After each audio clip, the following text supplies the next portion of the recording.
Hi, today is August 20th, 2026, and here are my poems for the day. The first one is poem number 1288 for the year, The God's Honest Truth.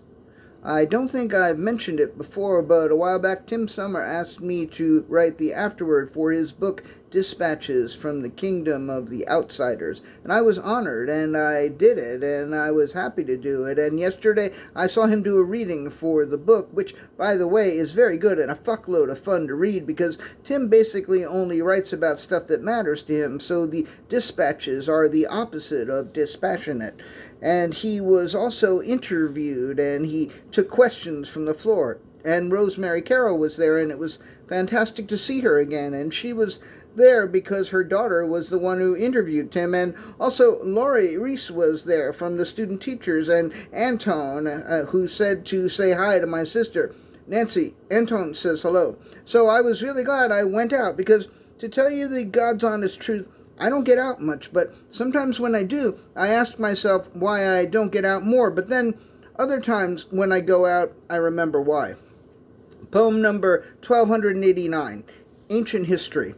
At his reading last night, Tim Sommer said something that made me realize when I was 8 and I looked into the eyes of Julia West Parker, my great-grandmother, those eyes of hers that I looked into had, when she was 8, looked into the eyes of enslaved people, including one that her parents owned.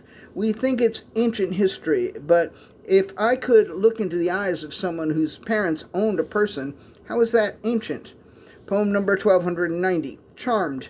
Before the Tim Sommer reading, I was painting up a storm. I did 2 small paintings and started a third, and before that I finished a large blue painting, 30 by 30, that's it, in like 10 minutes. And before that, I biked home from the Whitney Biennial, where I saw some good shit and some bad shit, but there wasn't enough paintings in the show, so I had to go and make some. And in retrospect, I'm glad I was disappointed by the dearth of paintings in the show, else I might not have felt so driven to bike home and make some. And after the reading, I went to Coffee House because I thought it would still be open, and it was, and Amber introduced me to her hermit crab, and I got into a discussion about art that should have been annoying but was actually kind of nice. And I don't like to talk about perfect days because I feel like there could always be something that could make the day better, but yesterday was a pretty fucking amazing day. And I forgot to mention that while I was painting, I listened to the deluxe edition of Revolver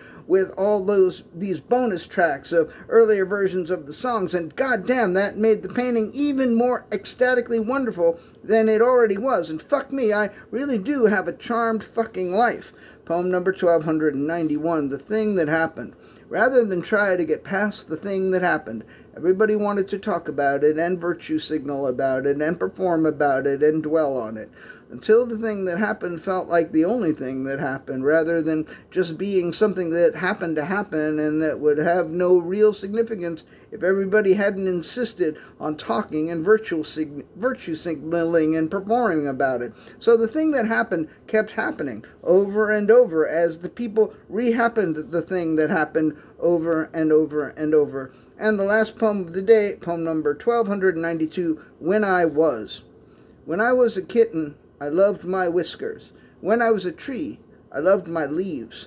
When I was an amoeba, I loved my cytoplasm. When I was a cell, I loved my endoplasmic reticulum. When I was other things, I always loved my various parts. And now that I am something other than those other things that I once was, and now that my various parts are other than they were, I should still be able to bring my love to them. All right, that's it. Thank you. I appreciate you.